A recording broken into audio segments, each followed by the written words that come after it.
Hey, what's up, everybody? BDO 44 coming at you with another video. All right, so Lakers lost to the Clippers yesterday by, I don't know, was it 14 points or something? I don't remember, to be honest with you. I've let all of that escape out of my mind for the most part. The real thing that is memorable about that game was Zubac's offensive rebounding and overall rebounding. Eight for him there. But I don't know, man. I'm just listening to everybody react to the quotes from Bron and JJ, essentially admitting that our roster construction leaves very little room for error. And, in a very kind way, they're saying that the roster is not very good and they're not happy with it. And they can't do a lot with it. Essentially, the same thing I've been saying for the last couple of games, which is we are worse. After making the move for Dorian Finney-Smith, our team is bad. And waiving Quincy Olivari, the additions of the players that we brought in lowered our floor and our ceiling.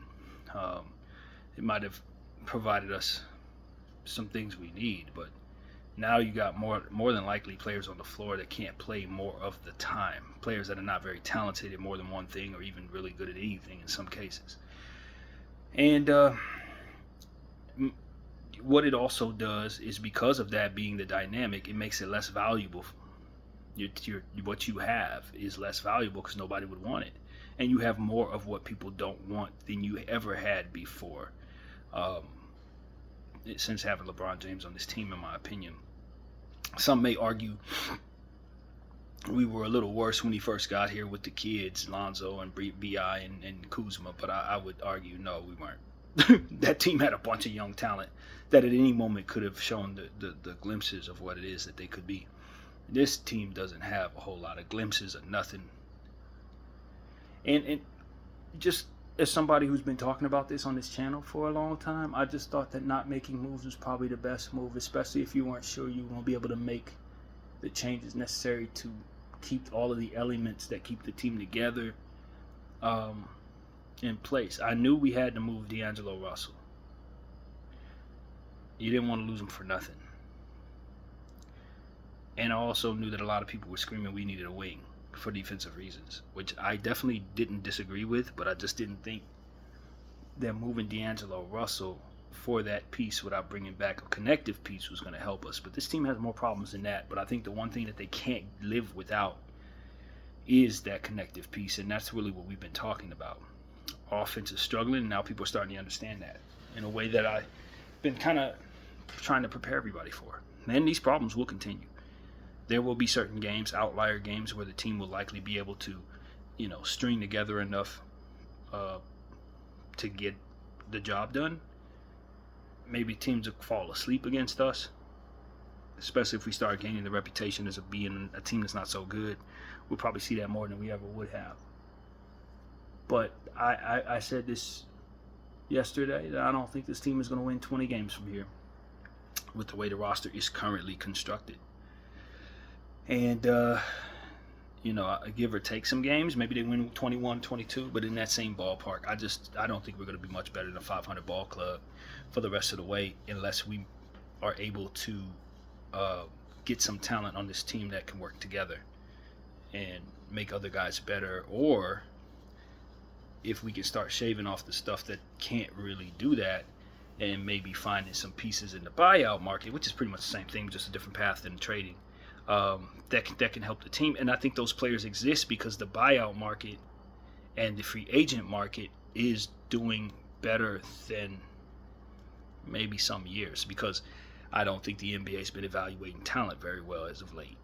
So if you're creative enough, I think you can find what you need somewhere, somewhere overseas, G League. You can find what you need, but you have to be good at finding what you need. And right now, we're not proving to be very good at that. We're bringing stuff to us that ain't it. We're trying so hard to fill this center position, overcompensating for the center position being deficient, to where now we're using all of our two ways on mediocre centers. No offense to these guys, but that's just what it is. All of our two ways are on mediocre centers. We had Quincy Olivari. We had that shooter that ended up going to Golden State that everybody believed in. And we removed those two players and then brought ourselves Jemison and Koloko. two centers that really not that great, man. I mean, I like Koloko, and I think he's doing well. I like Jemison, and I like the idea of having a bruiser. But then the other two-way player is Traore, who pretty much is kind of like him in his own way. It's just not it. You're trying too hard to fix the center position without actually fixing the center position. You're just dumbing down the roster and taking some of the upside stuff off of it. And then when you make the trade for Dorian Finney-Smith, now you're sending out another one of those young players who kind of can do other things in Max Lewis. You bring back Shake Milton. Shake Milton at this point is a vet. You know, he's not really that great. Dorian is severely limited in some key areas. And then the remaining stuff that you have on the team is not very good in some cases, in a lot of cases. So that's kind of what we've been talking about for the last two videos, specifically the reaction video and the video I made before it. And the video I made before the reaction to the game last night just made it really aged well over the last 24 hours when the Lakers came into the Clipper building and only scored 102 points. Sounds so strange saying Clipper building, but that's what it is. Nevertheless, that is a much better team over there down the street. And I, for one, don't think it should be that way when you consider that we have Bron and AD on the squad. And Kawhi Leonard misses games regularly and has been the whole time. They moved on from Paul George, didn't get nothing for him, then still managed to get all these role players that we ultimately needed. I don't know who it was that said it this morning. I've been listening to a lot of people talk Lakers, but they were essentially saying this is the difference between good GMing and bad GMing. You look at the Clippers, good GMing. You lose Paul George for nothing, but you still manage to get so many talented players around James Harden and Kawhi Leonard that your team is the second best defense in the league. You had the same options the Lakers had to get talent. Probably less options, given the fact that you lost Paul George for nothing. And yet you find a way to acquire all these different guys. What are we doing? That's what people have to look around and say. Because these guys went to LA, but they chose the Clippers. Or they were just never called by the Lakers, or you know what I mean? It's like Chris Dunn, Derrick Jones Jr., all these different guys just went to the Clippers. And we're sitting here with trash. And then you look at Zubac, who we gave away for nothing. Like literally gave away in probably the worst trade I had ever seen at that point until the Rudy Gobert trade. Those are the two worst trades I've ever seen in my life. We gave Zubac away, added Michael Beasley, and brought back the expiring contract of Mike Muscala. Mike Muscala wasn't very good at the time. And that was ultimately how we ended up losing the center position security that we had going forward. I mean, we had a secure center. Obviously, the Clippers are showing us we had a secure center by holding that center throughout the duration of this time and not needing to replace him. And if you look at the Clippers, have they needed a center since they've done that? No. Have we needed a center since we did that? Absolutely. Every center we've had has only been there for longer than maybe a year. All of them. And we've cycled through so many damn centers. And I still don't understand for the life of me what exactly the Lakers were doing.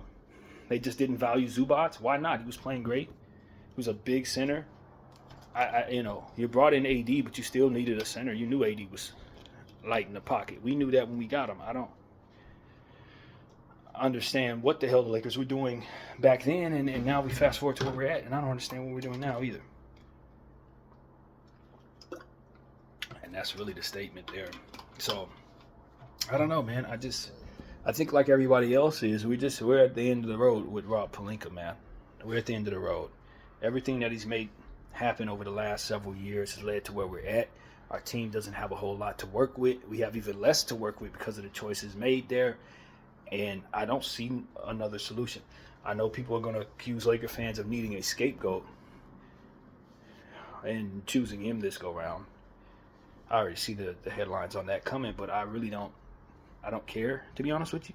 Because when you're as close to this team as I am, you've been paying attention to what it is that I have, it really is just people not doing their jobs around LeBron James at various different moments. You know, whether it be coaches or GMs. Like, It's not that we're looking for scapegoats. It's that when you look to the crux of the problem, you find people. It just is what it is. Players not playing up to their level. People not developing talent properly. It's always something to look at. And so, in this case, we just, Rob Pelinka don't, he hasn't done a horrible job the entire time, but most of the mistakes that he's made are things that we are suffering from right now. And in the presence of trying to, cope with the mistakes that are now lingering into today, he's made some severe mistakes today that I think you can't live with no more at this point. That's where I'm at with it. It's like, I came into this season understanding that I was paying for mistakes that he made from yesteryear. And I said, if I'm going to fire him for any reason, it's going to be because I'm still paying for his old mistakes. I said that. But I like the fact that he had been holding on to our picks, and I appreciate the conservative approach to picks, especially when you've already mortgaged so many of them. Russell Westbrook trades were the ones that really did us in as it pertains to our pick wealth. Problem is, you had to be able to live with those mistakes without making any more mistakes, doing any more damage to the franchise. And for whatever reason, I think he's done some of his worst work this year when it comes to that. Some of his worst work. I mean, this Dorian Finney-Smith trade, coupled with the Olivari move, coupled with some of the other stuff, to just bringing in centers, the way that we handled our two-way position, as I've already said, I really have a problem with. It's just not. We're not a decent team at this point. And while I can live with the fact that I'm living off of, paying for mistakes of yesteryear, what I can't live with is people having trouble living with the fact that they've made certain mistakes and as a result make more mistakes. That's what I think is happening to this year's front office regime. It's like they think that if they do certain things, they can fix the problems that are lingering today, and that's just not that's not real. You have to live with those mistakes, but you didn't have to keep siphoning through bad centers. You didn't have to do that.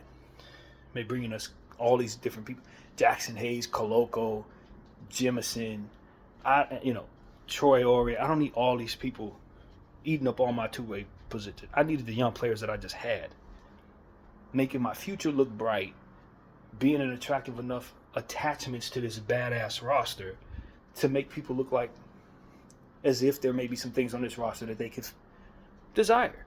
You brought me more undesirable stuff and pushed off desirable things. And so that's really my thing on it at this point with this roster.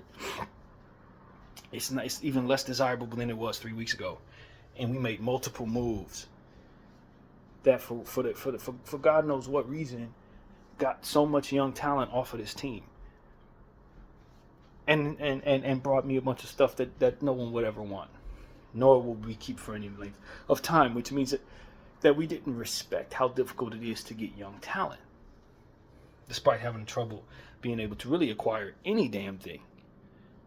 So that's an issue in and of itself. It's as hard as it is for us to get anything useful, and we're giving away young players, sending him off into the void to be signed by other teams after living through this mistake over and over again. He's still doing it. And so that's why I'm like, look, man, I don't know when it's responsible to move on from people. I don't know. I don't think you fire a GM middle of the season. I don't think that's the right way to set yourself up. But the decision to move on from Rob Pelinka, for me, has already been made. He's out. Whenever it's most responsible to move him, he's out. That's how that goes for me. If I'm running things, he's gone. And he should know it too. Whatever that means, you should know it. And you hit me with a poison pill trying to give me bad contracts on purpose because of it. That's going to be something that's going to have me angry and however that goes. Because we definitely went through that with Jim Buss, leaving us with Mozgov and Luol Deng contracts just to give us the finger. So I almost feel like some of this stuff might be a little bit of that, but I'm not certain. I've heard people say they don't foresee. I think it was Jovan Buha saying he didn't foresee Genie making the decision to move on from Rob Pelinka. I mean, I can't speak for Genie, but I'm telling you, at this point, I have enough evidence. I'm there. I got 6 or 7 years of evidence showing me this ain't it. And so, when I'm done with something, you know how I get down, man. When you see me do this with Vogel, you see me do this with Darvin, you see me do this with various players. And now I'm just like, man, I've been on the Rob Pelinka is a solid GM train. Maybe he learned from his mistakes train for about 3 years now. And there's been things that he did throughout the course of those 3 years that I didn't put much of a light on. I didn't shine much of a light on a lot of those things because I wasn't really sure. The jury was out on certain things. I didn't know if Jay Huff was going to be that good of a player. I didn't know if Scottie Pippen was going to find his way as quickly as he did. Certain things have transpired to be significantly worse than maybe they looked to me. So I wasn't as mad about certain things that I probably, now that I look back on it, am pretty upset about. Things that, that just piled up together to where we are right now. And I look at this roster and I'm like, as I've said in previous videos, I think some of the stuff that we let go, if we kept it all together, put it on a team right now, it would beat the team we have with LeBron and AD on the floor. We take all of our players that we let walk and we just cast it away and we trade it away, and it's going to beat the team that we ultimately have. And, I think when you remove a certain piece, as I said in the last video, you can ruin a decent thing rather quickly.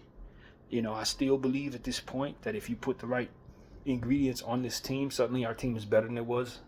So I think maybe we are a trade away from being good again. You bring me a certain type of couple of pieces, and now all of a sudden it's like, oh, okay, now this thing comes together, it makes more sense.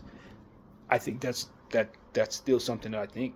But right now, I think the team is broken. I think it has some bad talent on it. I think it's in need of some addition by subtraction. I think you need to find some more balance in regards to your depth. I think it needs some young talent. It's just it needs athleticism. It's just a bad mix of players at this point. And as a Laker fan of 30 years, 31 years almost, I just don't care to hold on to what we have, to be honest with you. My GM can go. All of this stuff can pretty much go with the exception of maybe a few players. But, I'm about ready to kind of just move on from this era. And, it just is what it is, man. I don't think anybody blamed me for that after watching what we've been watching. We won a championship in 2020. I appreciated that championship. But even in the event that was the case, in which it was, you still let certain young talent that ended up ballooning into being really nice talent fly out the window just so you could acquire AD a year ahead of time when you could just sign him outright in free agency. I keep telling people that's what we could have did. We could have signed him in free agency in 2021 and not gave up any of that stuff that we gave to the Pelicans. So we won the championship in 2020. Of course, that's supposed to mean that it was worth doing. But I could tell you, when you start eating away at your value, you end up with what we ultimately have, which is no championship since 2020. I believe that if you would have waited a year, you obviously wouldn't have won in 2020, but you may have won in 21, 22, 23, and 24, depending on how well you managed all the assets that you ultimately would have retained. So it's like that probably why we didn't win any more championships. It's because we started eating away at our overall asset class, starting with making the trade for Anthony Davis. So I kept telling people, don't let stuff walk. Don't do that. Don't bring us crap that people think is good that it can't actually play. Do your current events as it pertains to player evaluations. Know what a guy is versus what he was. And I just don't think we're doing the right thing. Drafts properly. Doing the right things, man. And we knew when we took Dalton Connect that we were going to have trouble with the center position. We probably should have taken Yves Messi. We knew that. But Dalton fell to us. We made the mistake last year with Cam Reddish, not signing him. So as it stands right now, it made no sense for us to let another top 5 overall prospect fall past us at 17 2 years in a row. I would have felt the same way even if we did pick up Cam Whitmore. We definitely should have drafted Dalton Connect, and I stand by that. But the problem with that was always that we were going to have problems with the center position. What I didn't expect us to do was wig out because of it. Dropping two-way young players who could potentially be role players soon or later for a bunch of role-playing centers. You don't wig out. You understand there's a problem. You understand you need a solution for that problem. You may not be able to acquire that. Cool. What you don't do is send out Quincy Olivari, send out all these different people, and keep bringing us a bunch of whack centers, as I've already said. You don't do that because you don't have a center. That's called wigging out. Overcompensating for the fact that you don't have the right center, so you keep flushing through random dudes, and you still got Jackson Hayes. So as he's in place, he just adds to the overall deficiency of the position. You got a bunch of players that are not good, all trying to try out for the backup role for the center position. It's just like, yo, this is people spinning around in circles, wigging out because of mistakes that they already knew they had to live with. And it shows a lack of poise. It shows a bending to the pressure of the Laker franchise fans who want certain things done, regardless if they've done their homework on whether or not it makes sense to do or not. Listen to people talk to one another about what it is they want, and just putting pressure on the organization to do anything at all. And I knew that eventually, if they bend to that pressure, it was going to force them into some further mistakes that we couldn't afford. And this is why I was comfortable with us not moving in the offseason. And this is why I was frustrated with a lot of people who were putting pressure on the Lakers to make moves, because I knew it would cater to something like this. But people do what they do. The context from which to understand the market and all of that is not in place for a lot of people to get. Trying to make the market move when they want it to move, and putting pressure on the organization to just move with the market regardless if it's going to get them what they need. And it was incumbent upon Rob Pelinka and the front office not to yield to that pressure, not to bend or break in the presence of that pressure. And up until this point, they were doing fine. But once it was time to make that Dorian Finney-Smith trade, that's when they caved, and it was a mistake, as we can clearly see. It was a mistake. You need D'Lo's expiring contract to get something better than Dorian. And you went and got Dorian, and in the moment it looked good, and when you brought him here, now it's like, all right, damn it, that was a mistake. Shake Milton should have been dropped immediately. He should not even be a part of this unit. Not because he's bad in a nutshell, but because next to all the rest of this stuff, he just adds to the overall ineptitude of a bad roster. And this is what we say, addition by subtraction. Because you don't want to have too many mediocre dudes next to one another. I can afford to have 2 or 3 of them, as we said in previous videos, but if you bring me 30 of them dudes, now the whole team is whack. So at some point in time, you got to start shaving off the whack so that you're not calling on these people to ever come into the game. Or that you're dumbing your team down to like 6 players that you can willing to play because everybody else sucks. These are problems the Lakers didn't have. Now they do. Because they're saying yes to the wrong players and sending away the wrong players to be sending away. So that's where I'm at, man. That's the only conversation worth having in regards to the Lakers. All the other technical stuff, it just doesn't come together to make any sense at this point because the roster doesn't make any sense. We could talk about what they need to do, but are they capable of it? The answer is no. The Lakers not capable of doing certain things they need to do in order to be as good as they need to be. And I'm concerned that if we make another trade, it's just going to be more in the same vein because it's the same people making those decisions. It's not just that we make certain trades, it's that we make sure the person who's making those decisions making the right ones. If we're going to make a trade, we've got to make sure the person who's making the trades can make the right trades. And right now, my confidence that that is the case does not exist. So I'm worried that we're going to throw away our picks, bring in some more bull crap, and then we're going to sit up here and dust our hands off and then probably get ousted in the first round and now not be able to build from here anything that's worth having because of the fact that everything on the team is going to be worth crap and we won't have no picks to work with. This is how teams find themselves in holes. So, we've made enough mistakes already. I just want us to kind of just waive some people, stretch some people, get some of these free agents in the buyout market, maybe pick up Markelle Fultz so he can be a point guard for us, call up Jalen Hood-Schifino, call off the dogs as it pertains to trading him because you actually need his upside and his skill set.